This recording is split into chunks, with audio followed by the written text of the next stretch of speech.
Welcome to the room where it happened, exploring the defining decisions of the brightest minds in business and the lessons hidden behind them that you won't hear anywhere else. George Heaton, the creative mind behind Represent, a streetwear label turned global force. But after years chasing catwalks and industry hype, he suddenly found himself staring in the mirror of a shared warehouse bathroom and quietly admitting this isn't who we are. So he tore everything down, went back to basics and rebuilt his brand from the concrete floor up. T-shirts and a tattooed mission.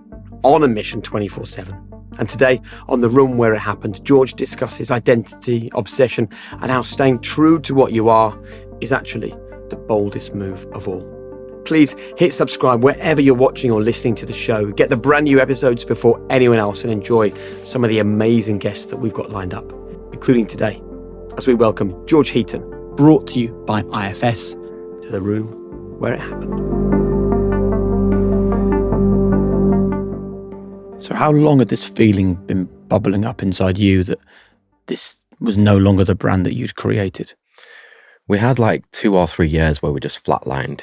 We grew from nothing to like £7 or £8 million, and then we stayed there for 3 years of just, there was no growth. There was no growth in the collections. There was no growth in like what we were doing. And you know the expression like headless chicken. I felt like we were all just running around doing everything we could and nothing was working. So I just wanted a major reset in what we were as a brand. And do you remember what you said to the team?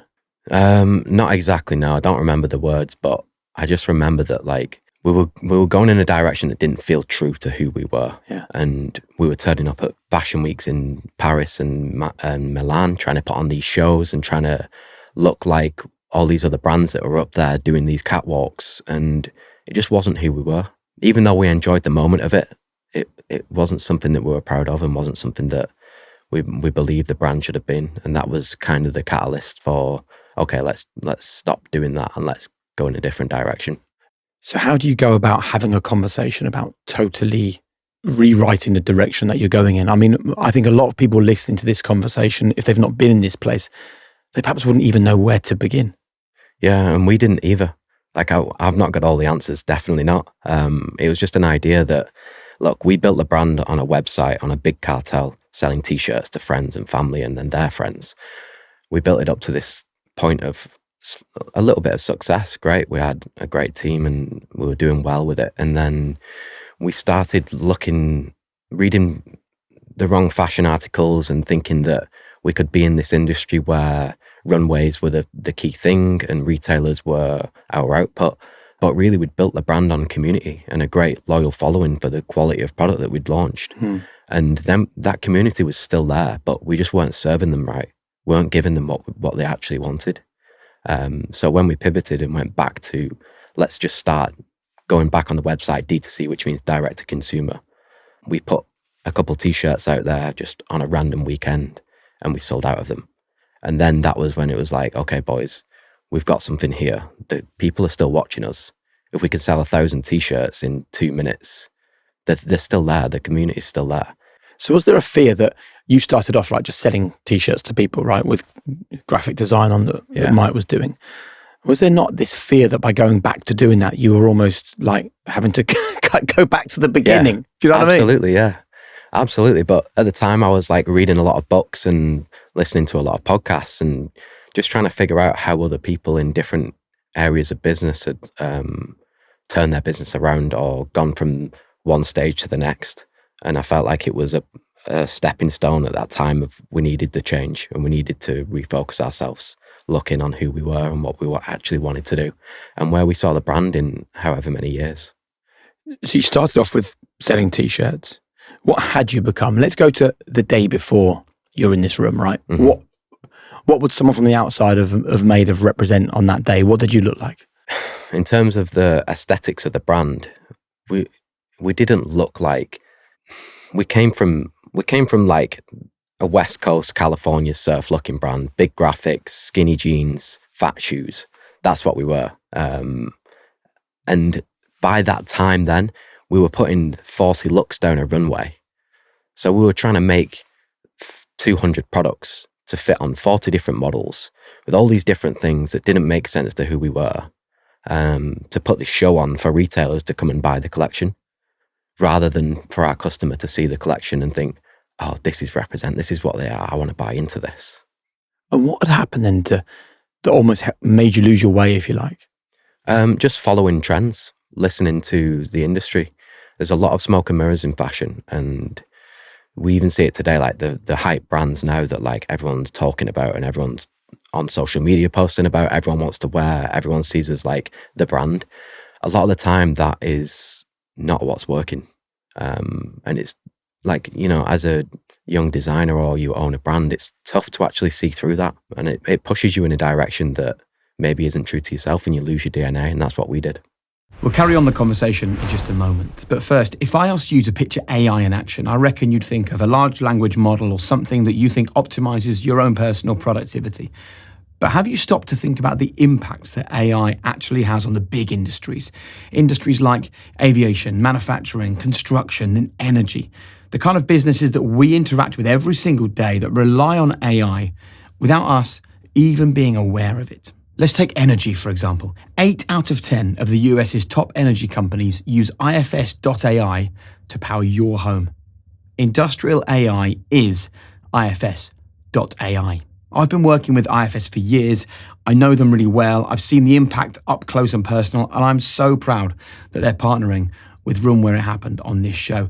And if you're like me and your business deals with assets and you want to deliver the very best class service to your people and your customers, please check them out at ifs.ai. Proud partners of Room Where It Happened. What about that process did you and the team not love? We're just a bunch of lads from up north. Like, we're going to Paris and putting on a show. It just, that whole scene just wasn't what we liked doing. We just liked making clothes and going out and having fun and putting them on and feeling good. Like not putting presentations on in shows and stuff like that. It just didn't feel right.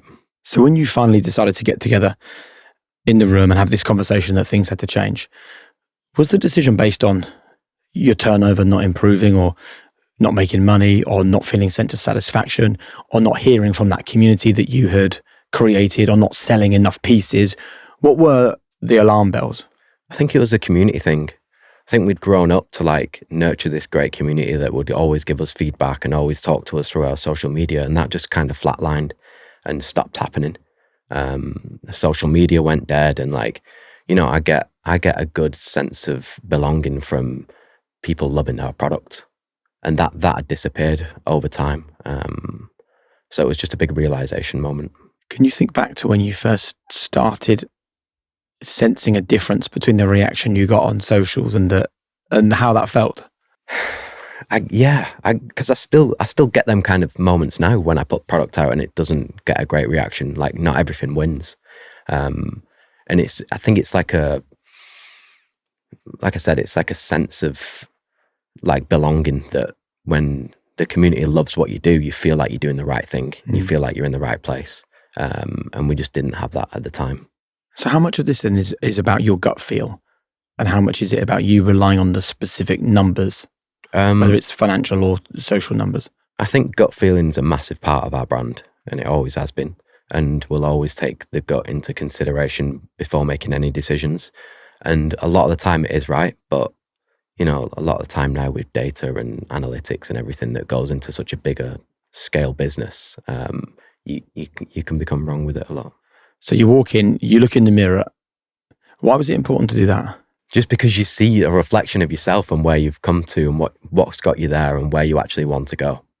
And I love setting goals. I love changing things, and I love the hardship of having to do things that aren't necessarily they don't feel good. They feel hard. They feel you get nervous, you get anxiety.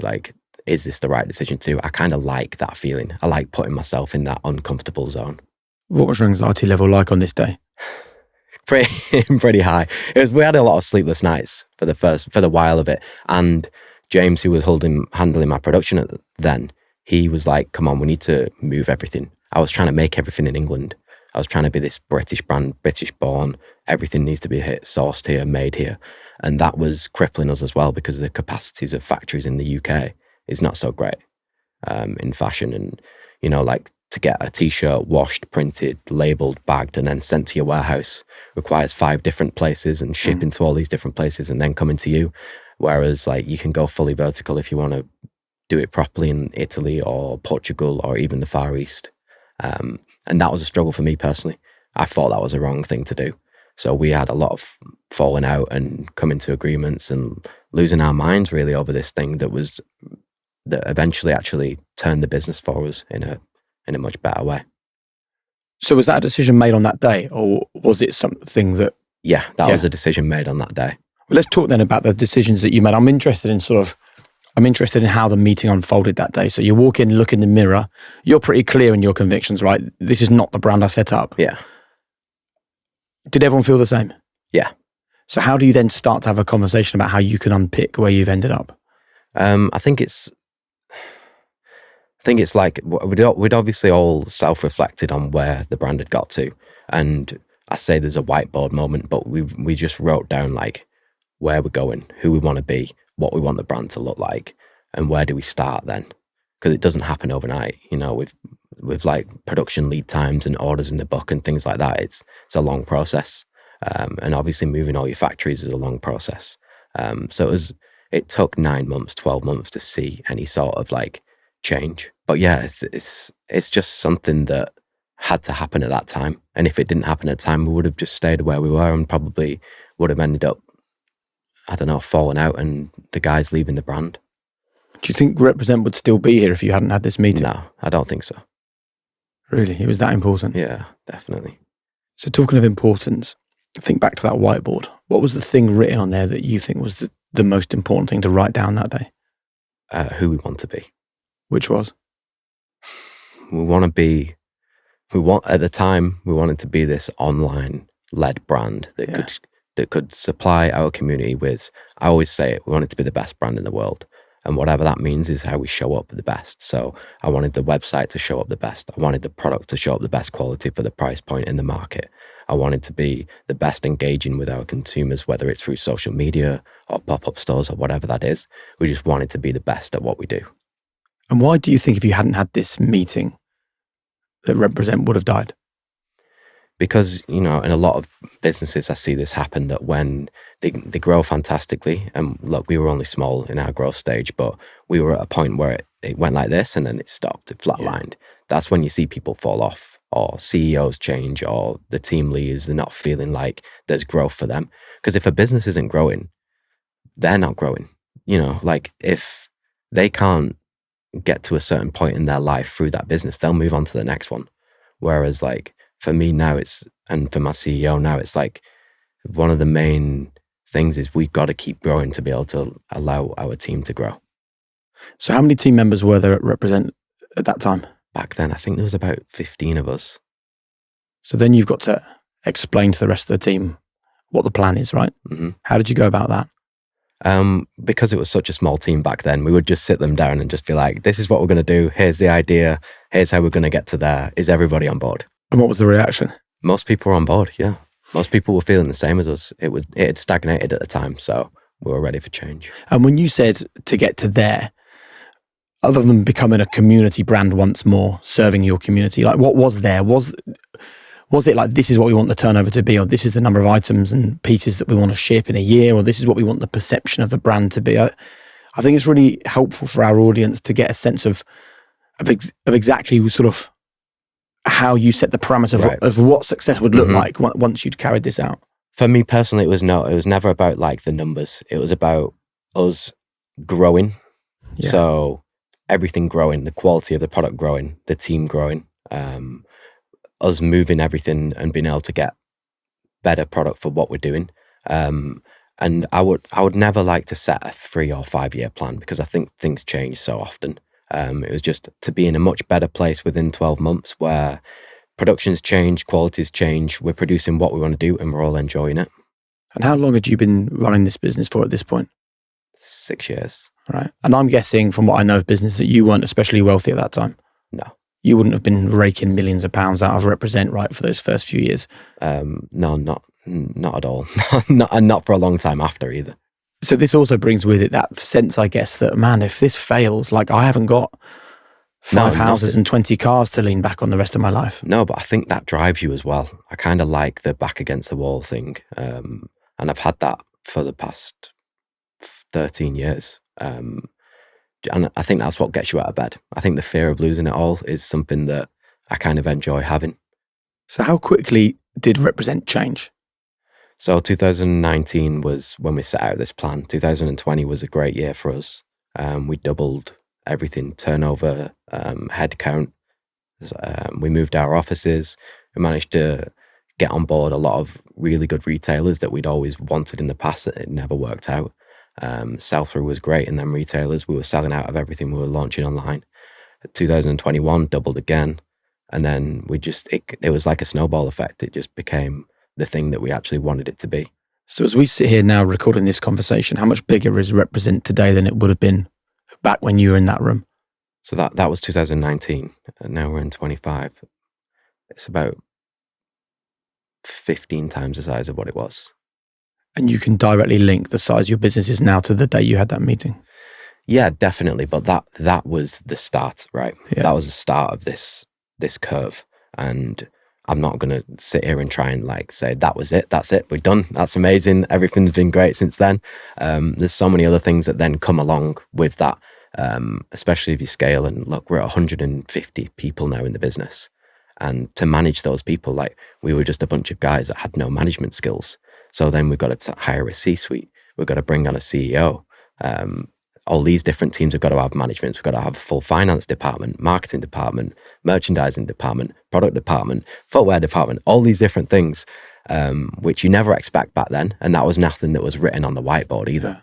But as you learn and grow and you read and you listen and you figure out a way, and gut instinct plays a big part in it.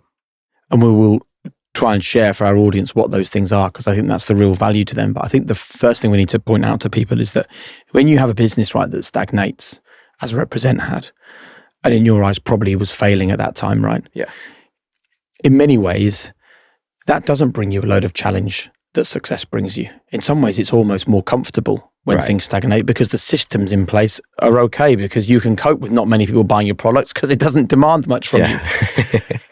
Actually, as you've found out since then, success can bring challenges you never even imagined. Yeah. What have they been?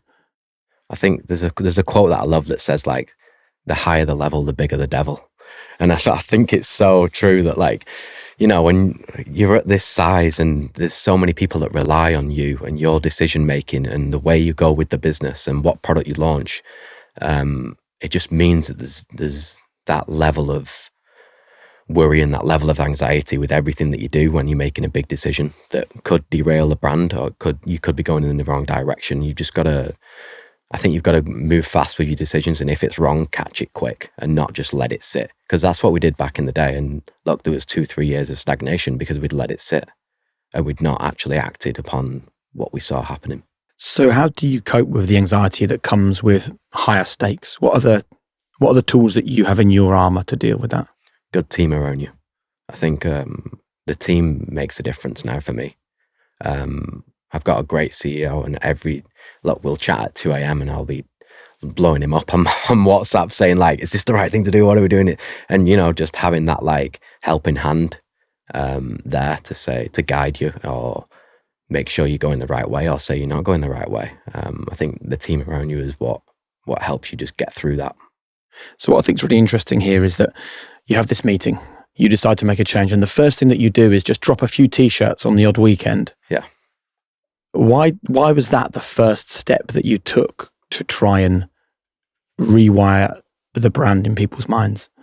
That's what we did at the start, and we wanted to see if the people that were buying at the start were still there and still watching us.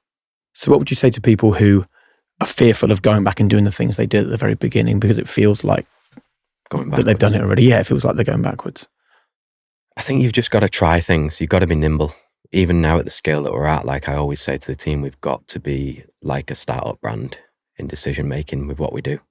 We've got to act like we're really small and we can do whatever. Because you see massive brands, you see Nike going through it now. They've made a couple of wrong decisions and now they've got to completely retransform this whole brand that was number one sportswear brand in the world, and we'll have to get back to that point again. But the reason why they're not there now is because they made a wrong decision and sat on it for too long. So I think it's being able to make quick decisions and move.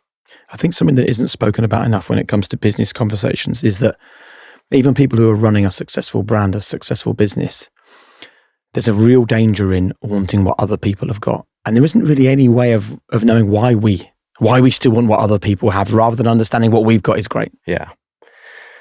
I think competition, like healthy competition is great. And I think it pushes you. Definitely think it pushes you. I think you see it with athletes, you see it with brands.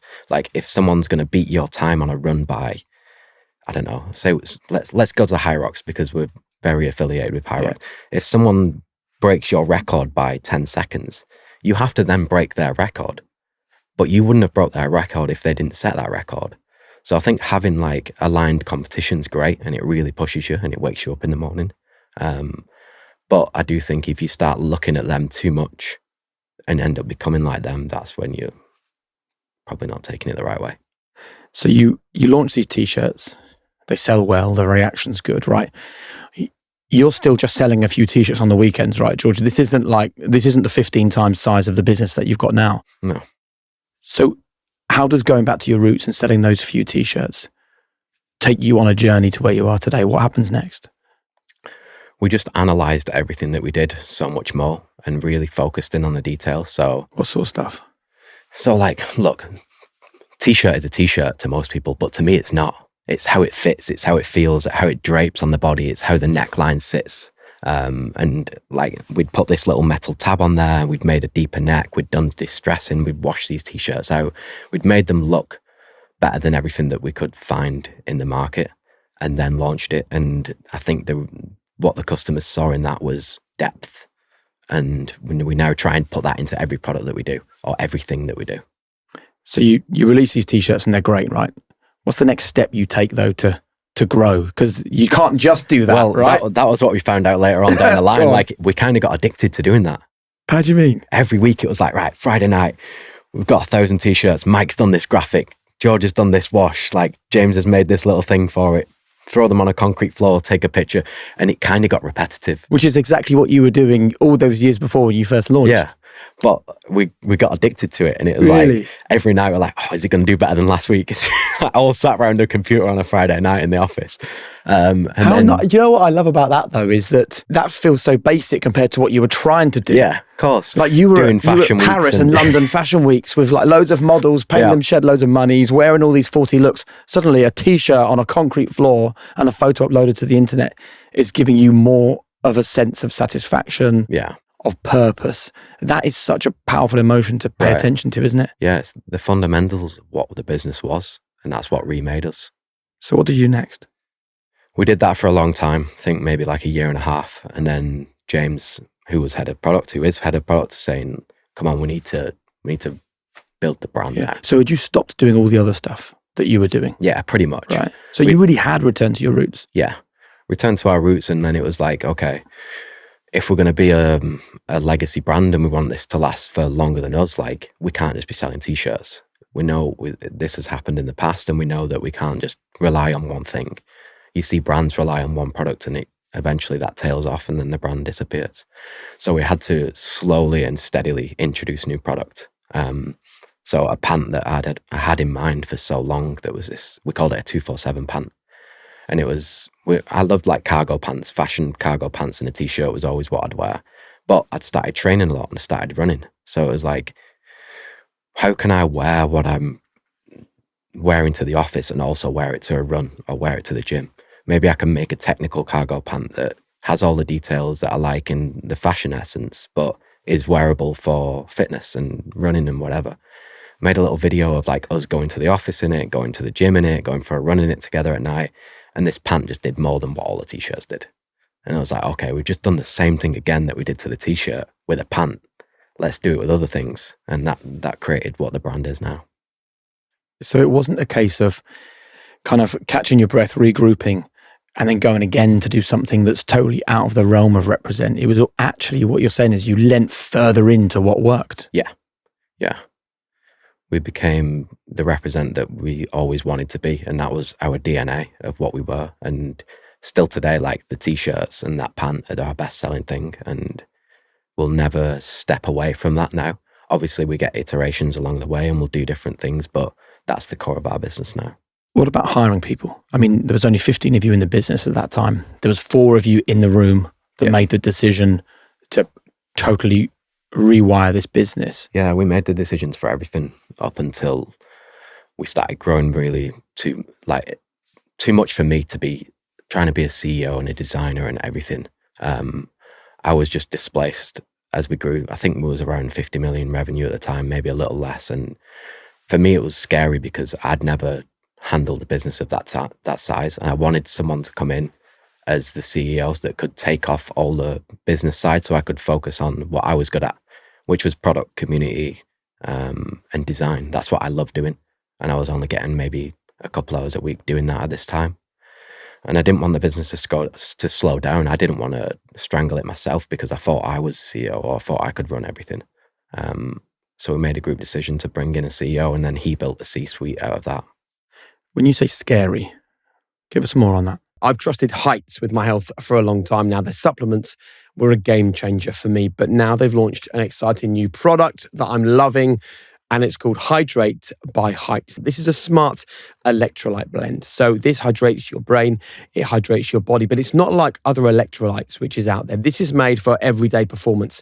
So many of them are actually made for intense exercise. This is not. This is clean. There's no sugar. There's no crash afterwards. It's boosted with something called cognizin, which is clinically proven to support focus and mental clarity. Honestly, I actually use this often before interviews, before I record one of these episodes, maybe when I'm running around with the kids or I know that I've got a really busy day. This has become a daily staple for me. It also tastes fantastic. This is the peach spritz. It's lovely. There's also mango ginger. They're refreshing. They're clean, not sickly sweet at all. And remember, I've trusted and used Heights products before. Vitals changed everything for me. Biotic changed my gut health. And now Hydrate, this is my new edge. And if you want to try it for yourself, go to heights.com/room or use the code ROOM20 for 20% off your first subscription order. That's heights.com/room or use the code ROOM20 for 20% off your first subscription. There's another one of them moments where you're looking down, and I was on our mezzanine floor in our warehouse, just looking over everything that we'd built, and I was just like, I don't know how to get this brand to the next level. I don't want to slow it down because of what I know. And if we can bring someone in that knows from the other side, that's been at the hundreds and 200 million brands and the $1 billion brands, that can look at us from a different perspective and say, okay, you need to do this, you need to move this here and go here. And then we've got more time to focus on what we're good at. How did you know you didn't have what it takes? Because I'm not, I always say this, and my CEO's like, yeah, you are a businessman, but I'm not a businessman. I don't like numbers. I don't like spreadsheets. I don't like logistics. I don't like anything like that. I like to draw. Like, I like making things. I like getting reactions from customers on product that I do. So I just knew that wasn't my role. So I wanted to bring someone in that had done that before or could come in from the other side. Like I say, we built it from zero. I wanted someone come in from the other side and look at us and say, here's why you're not doing the right thing. Or like, we were even trying to ship our orders ourselves. We're not logistics specialists. Like, move it to a 3PL. Oh, aha moment. You grow again double. You know what I mean? Is that right? Yeah.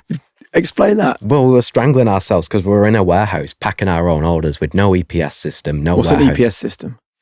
Something that like basically aligns your stock from the website to what's in the warehouse, so you can scan everything and make sure your orders go out. So like an electronic system for speeding everything up. Yeah, yeah, exactly. And you know, like now we're in a warehouse where there's robots doing things, and then there's people doing things where like certain products are in certain areas because they get ordered at the same time by usually the same customer, so it speeds up the process of being able to pack and ship that order. And then you've got to remember, like, these 3PL companies, because they're doing 5 other brands, they have a much better rate with the shipping companies, so they can ship to the other side of the world for you for half the price of what you're charging your customer. So then you can bring your customer costs down, and then your customer's more happy, and they're getting their order quicker, and they're getting it on time, and they're getting the right order instead of the wrong order that we would just pack looking at a sheet and say, oh, black hoodie, put that one in, wrong hoodie. They all just have massive effects on the business. The challenge, I guess, for some people listening to this is they feel that takes a lot of money to get an external business in to come and do that, right? Yeah, and it definitely does. And I wouldn't do it too early. I wouldn't try and do everything all at once. I think you got to get to your limit on things, stretch yourself, and then make the jump. I'm so interested what you say, about not being a CEO. That's very similar to the way that I feel about things. I set up Whisper Group, which is a production business based in West London. We've got about 300 staff. I've never been the CEO of that business because it just isn't my thing. So me and another guy, we were the co-founders. And from day one, he was the CEO and I was kind of like a creative guy, right? Right. On High Performance, it's a much smaller business. We've probably got about 20 staff working here. But again, I know I know my limitations, right? And you know what you're good at and you know what you like not doing. Yes. And I think that's one of the real key takeaways for people is, we have a guy here called Josh, who's the CEO. Before that, it was a guy called Will, who you met outside, who was the CEO. And it was as soon as I could afford to get someone to come in and do the job that those guys have done, I had to do that. Right. Because I feel that if you're a CEO that doubts that you're actually a CEO, right, you will forever hold that business back. Yeah. Because your own insecurities, your own fears won't allow you to grow to a point where you feel you might get caught out. Do you know what I mean? Right. And then it's not fair on the people that are inside the business because you're slowing them down. You're holding them back. And that's where I felt I was. And I also I know what I enjoy doing. Yeah. If I go into a management account meeting, within 3 minutes, I'm yawning and I'm like, oh my God, I'm literally falling asleep. But if I go into a creative meeting, I can do it all day. Look at my watch and it's 9 p.m. So you got to know what you enjoy and put yourself in the right place, I think. And was there ever a point where your ego made you want to be the CEO? I didn't even know what a CEO was back in 2017, Really? 18, 19. No, I didn't even know what it was. I didn't know what it stood for. So when you had this meeting this day, in the room where it happened moment, were you having board meetings and No, really? Not at all. We'd never even had a board No meeting. senior management team meetings? Nothing like that. I didn't even know how to structure the team because, in fashion, it's a lot of things are kept secret. And I didn't know that we needed management and we needed departments that were doing different things. For me, it was just a bunch of friends. Let's all do this. You do that. I'll do this and go to work. And that's not how you can run a business at scale, but it worked for us until then. So for people that have got a passion project and they would love to run a business, but they feel that they're not CEO material, what would you say to them? Just start it and get going, and along the way you'll learn things. You'll meet people. If you're doing the right thing, you'll meet the right people that can come in and help you. I mean, Ben Francis from Gymshark famously did the same thing, didn't he? He did, yeah. He stepped away. I think a guy from Reebok came in, right, and helped to transform his business. I don't know where they were from, but yeah. Interestingly, though, Ben went into every area of his business, learned about it, with the aim of returning to be the CEO one day. Right. That's not on your radar. I think he is the CEO now, right? He is. He's now returned as CEO, yeah. No, it's not on my radar. Not at all. I'm a creative from heart and I can't put the same amount of energy that I do into my creativity into other things. I just can't do it. So I don't want to be the CEO. And again, I think it's an important lesson because it actually allows you to spend more time doing what you love and what you're good at. Right. What do you think makes a great creative? What do I think makes a great creative? Passion. It's definitely passion. I feel like once you really enjoy something, there's no limit to things. I feel like you can just, for me, it's I can just get ideas from wherever I go and whatever I see. And if you open your brain up to allow yourself to accept them ideas in, you can pull it from anything. You know what I think about though is that you were someone who lost your way in this business, right? Which is arguably the most powerful and important thing that ever actually happens to represent, right? Mm-hmm. So how do you make sure that with someone else as the CEO, that doesn't happen again? I think, again, it's like what I just said, it's energy. I think he'll come in, and if we've had a bad week of sales or something's not launched right, something's not come in right, something internal's happened, he still will come into that meeting and he will make everyone go out smiling and everyone ready to attack the next time that we're doing it. Whereas I'm not like that. I'm a doubter and a worrier, and I'm always thinking, shit, is this the end? Are we going to crash now? And he'll be like, nope. This is what we're doing. This is where we're going. Let's get after it. So I need that as well to be able to do what I do, I think. I feel like I'm looking in the mirror sometimes because I'm so similar to you. When I look at, say, the numbers on High Performance, and if they have a week where they're not great, I immediately lurch because I'm a catastrophizer. Yeah. I lurch straight away to, well, that's the end of it then. But it's your baby, isn't it? Of course it is. So, but then the joy of it, Josh here going, well, we've got a plan and we can do this and do this and do this. And slowly we'll see it turn around. And then you get these like text messages coming through going, good news, here's how the numbers have changed. And it's, I think it's so powerful. Go on. Isn't it crazy that can dictate your whole mood? Mate. But how, like, to live and think every minute of every day about the brands that we've built, I think is I don't know whether it's healthy or not. What do you think? I think it is, yeah. I think, like, I'm sure studies say that, like, an amount of stress is healthy, and it's good for you. So I do believe it's good for us. And it gives, like I say, it gives you a sense of, like, real purpose, and you've got to be dedicated to it. And if it is going wrong, then you've got to change your mind and do other things. And that, again, is like, that's going to make you grow. You having that week where the viewership isn't coming in will make you grow, because then next week you've got to go harder, or you've got to do something else, or you've got to change the way this is set up. So, but when you're in the moment, I'm the same. I'm just like, fuck, this is over. Yeah, but there's a real power to it, and I think that's what makes a founder a founder. Right. I think is the fact that it's your everything, isn't it? It is, yeah. I read an article called Founder Mode a couple months ago, which talks about this. It just gives you a little bit of peace of mind that everyone's in the same boat that's doing this. What are the things that you read then that article had in it where you were like, yep, that's me. It's the anxiety of when you think something's not working. It's the Sunday night when you're planning for the next week, but last week weren't as good as what the week before was. And then it's also like having the weight on your shoulders of like all these people that work for you. You've got to show up every day, and you've got to bring yourself with the best that you can be. I think that's something important. That's something my CEO's like bled into me, and not like carry my mood around the business, because it sets the tone for everyone. If I'm having a bad day, the whole business is going to have a bad day. So what have you done to keep yourself in a good place? Personally, love to train. Like I started training heavily when COVID happened, 2020, and just stuck with it and really saw the change in my whole, not just my body, not just the aesthetics, but like my mind. Just living a healthier life. I feel like I don't lose energy now. I don't get tired. I'm like always on. And now I live in LA, I'm back and forward a lot. So there's a lot of like jet lag and a lot of sleepless nights, but I just feel like I'm always as high as I can be on energy, and like don't see other people matching that a lot. So I love like what training's done for me in that way. But I think your real energy comes from Represent. I remember someone saying to me a while ago that they said, is there anything in your life where you feel like you're plugged into the electricity mains? And I was like, yes, when I'm doing podcast episodes, when I'm creating content, when I'm trying to build a brand, I feel it's a hard thing to describe. Does that sort of make sense to you, feeling plugged into the electricity, like you're just so alive? Yeah, that's I tell John every day. I wake up and I'm just like, let's go. I need to do it. Like I need it done. Like you just feel like you're on this level that can't be attained if you don't have it. And I always think about this, and I always think, imagine if you didn't have that.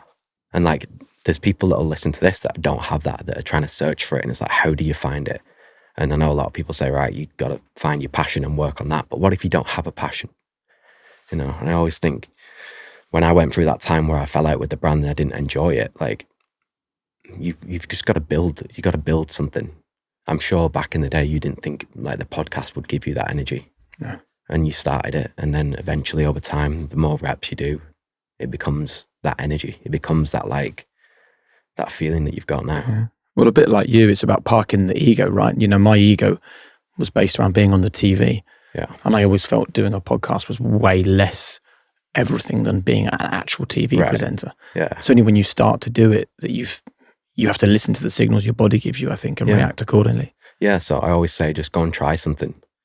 And over time, if you end up enjoying it, then that'll eventually like snowball into this thing that we've got. It's a challenge though, isn't it? How you can have a conversation that's healthy for other people who are now going, well, what is my passion? What if I never find my passion? What do you think the advice should be for people who are in that position right now? It's a difficult question. Isn't it? Yeah, because you don't want to say the wrong thing. I think you've just got to, look, most people's motivation is monetary. Most people will get a great buzz out of making more money. So whatever it is that you're doing that is making money, what can you do more of that of that's going to get you a little bit more? And then there'll be something that you'll find after that when you've got more time because you're making more money that like, oh, I enjoy doing this. I wonder if this can give me that feeling. Like for me, those weekly launches, because they were making more money every week, that was giving me the buzz. That was like energizing us to be able to do more things. And then I'd enjoy doing the other things instead. Have you heard of the Japanese concept of ikigai? Yeah. Can you remind me of it? Yeah, of course. So for people listening to this or watching this, it's about finding 4 pillars and where they kind of cross over. So what do you love? What does the world need? What are you good at? And can it make you money? Right. So are you good at what you do? Are you asking me? Yeah. I like to think so, yeah. Do you think the world needs it? Yeah, it does now. More so now we have 247 as part of the brand, which is our fitness arm. And like we give out free workouts. We have the gym in the office. It changes people's lives. So, and like to change someone's life's way more important than to make a little bit of money for yourself. And that feeling there is like, that's a different type of feeling. That's like, oh shit, like, wow, that person has completely changed. Yeah. And it's because of something you've done. So yeah. Do you love it? Absolutely. And you can make money out of it. You found your ikigai. Yeah. And I think those are the 4 questions that people should ask themselves if they're listening to this and they are wondering, like, what is the passion point for me? And it doesn't need to be a business that ends up generating millions or floating on the stock exchange or taking you to live in LA. It can just be something you do outside of your job and outside of your family and outside of your friends that just gives you that real sense of joy. Can I ask about the creation of 247? Because that feels like a departure, right, from just selling clothes and selling pants and T-shirts and things. So was there any fear attached to that when you did branch out? And if there wasn't, how did you know it was the right thing to be doing? There definitely was a fear, and like no other brand had really done this performance line, this luxury performance line that I wanted to do. And the only reason I'd done it is because I got into fitness. So it was very like authentic to us. And I was just looking on websites trying to find oversized T-shirts and the shorts and the cut that we'd usually wear, and I couldn't. So I was like, why don't we just make this?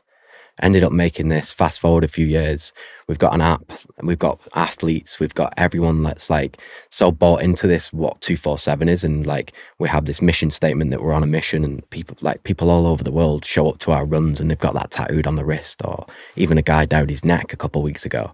And it just shows that like you can create such a movement with something that's originally it's just clothes, but it's not about the clothes. It's about like what that brings to someone. So they can go on their phone and go on the 247 app and see one of the best High Rocks athletes post their workout on the Represent app, and then they can come to a run and meet them. It's like, how much better is that than just trying to sell a T-shirt? So it's this whole nother realm that's attached to Represent, but means way more than just transaction. What does the business look like in 5 years? I don't like to plan that far ahead. I don't know. I think I'd love it to get to a point where if I'm no longer around, it's still a big business. So it's still a legacy. And whether I'm dead or gone someplace else, like I want it to still be Represent and what it's known for. Brilliant. Look, before we wrap this up, what would you like people to understand about your journey that you perhaps don't think people do know? I think for myself and for other people that are doing this, you've got to sometimes sit back and take credit and enjoy it and realize how much you actually put in.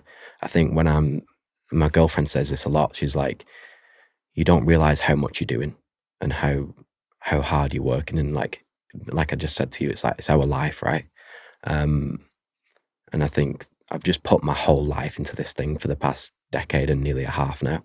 And I love it. And it's the best thing I ever do. So I really appreciate like everyone that follows us, everyone that buys our stuff, even if you don't buy it and you just watch it and you just enjoy it. Like this is my dream that's actually come true. Like when I started this brand in 2011, I never thought it'd get to this point now. But now, like, as the human brain evolves, like now I'm thinking, where are we going to be in 5 years? Where are you going to be in 10 years? But like, you need to just sit back and think, fuck, where have you come from? Like, it's amazing. And finally, when you reflect back on that room, that day, looking in the mirror, telling yourself that something had to change, how do you think about that day now? To be fair, it's not something I think about a lot, but when we were talking about coming on this podcast and what was that catalyst moment, it made me really remember them exact times. And I'm sure I'll have to go through them times again. And look, it might not be a point where the business is going to go under, but it might be a point where there has to be a catalyst for change. So just look back and appreciate that we had the self-awareness to actually go and do it as a team. And I hope them guys that are in that room with me at the moment are here forever as well. And how's it been to sit back and reflect? It's nice. I love this.